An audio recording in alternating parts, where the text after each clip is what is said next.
Abans de començar el punt 5 del temari, que són operacions amb nombres enters, el que farem serà una petita activitat pràctica que es diu enters al plat.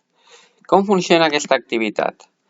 Molt bé, us donaré com a material uns plats, uns unts de color blau i uns unts de color vermell.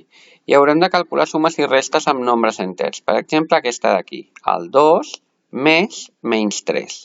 Hem de calcular quin és el resultat final. Per fer-ho, tindrem el nostre plat i introduirem aquest valor del 2. 2 el podríem formar amb dos unts de color blau. 1 i 1 farien 2. I li hem de sumar menys 3. I menys 3 serien 3 unts de color vermell. Menys 1, menys 1 i menys 1. Si us fixeu, podem agrupar un 1 blau amb un menys 1 amb un 1 vermell i 1 menys 1 ens donaria 0. I un 1 blau amb un 1 vermell i 1 menys 1 ens donaria 0. Amb la qual cosa, si eliminem un 1 amb un menys 1, un 1 amb un menys 1, ens quedaria el resultat final, que en aquest cas seria menys 1. Anem a fer un altre exemple. Aquí posaríem com a resultat final 2 més menys 3, que donaria menys 1. Anem a fer un altre exemple. Aquí tenim menys 2, per tant hem de posar dos unts de color vermell. Aquí els tenim. I l'oposat de menys 3, que seria més 3, és a dir, 3 unts de color blau.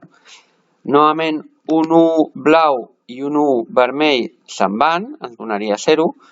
Un 1 blau i un 1 vermell se'n van, per tant ens donaria 0, i ens quedaria un 1 blau com a resposta final, i per tant podríem dir que el resultat d'aquesta operació seria 1, d'acord? Molt bé, doncs ara us toca a vosaltres jugar amb els enters i amb els plats i donar resposta a totes aquestes operacions que teniu aquí. Us adjunto un document al Drive perquè el pugueu omplir amb els resultats de totes les vostres operacions. Molt bona sort!